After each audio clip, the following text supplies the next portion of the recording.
bienvenue dans cette vidéo, je suis Olivier et aujourd'hui on va parler de comment on peut faire pour mettre le mode maintenance sur un site WordPress pour annoncer aux utilisateurs que le site n'est pas disponible pour le moment. Ici le process va être très simple, depuis le tableau de bord on va utiliser une extension, donc on va aller dans le menu de gauche sur extension et cliquer sur ajouter une extension. Ensuite dans le champ en haut à droite, on va aller chercher WP maintenance mode, comme ceci. Et ensuite, on va pouvoir choisir cette extension ici, Light Start. On l'installe, et quand c'est installé, on va pouvoir l'activer. Ensuite, on se retrouve directement sur le panneau de l'application, et on va pouvoir choisir le mode maintenance pour le moment, et poursuivre. On nous propose ensuite d'aller dans les réglages, ce que je vais faire. À partir de là, on a plusieurs onglets dans le menu de Light Start. Le premier onglet qu'on va utiliser, c'est l'onglet général, juste ici. On a déjà l'état ici, qui permet d'activer ou de désactiver le mode maintenance. Pour le moment, moi, je vais le maintenir activé. Ensuite, vous avez la possibilité ici d'ajouter des utilisateurs pour qu'ils puissent gérer avec vous ce mode maintenance.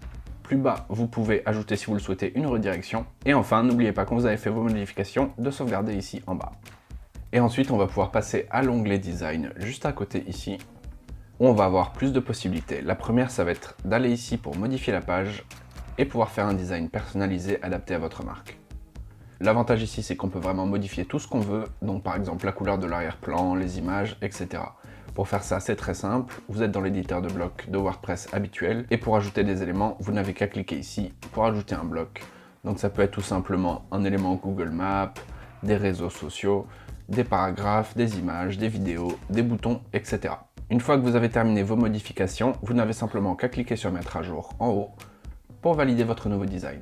Un autre élément qu'il faut mentionner dans l'onglet Design de cette extension, c'est que plus bas, vous pouvez aussi choisir des modèles préfaits qui peuvent aussi vous servir pour avoir une page plus rapidement créée. Donc si vous n'avez pas envie de personnaliser vous-même la page, vous pouvez parcourir ces différents designs et voir celui que vous préférez. Comme vous le voyez, c'est très simple de mettre un mode maintenance sur son site WordPress. N'oubliez pas de vous abonner à la chaîne pour voir plus de tutoriels, que ce soit sur WordPress ou sur les outils de Hostinger. Pensez à liker la vidéo, et moi comme d'habitude, je vous dis à la prochaine et bonne chance pour vos projets en ligne.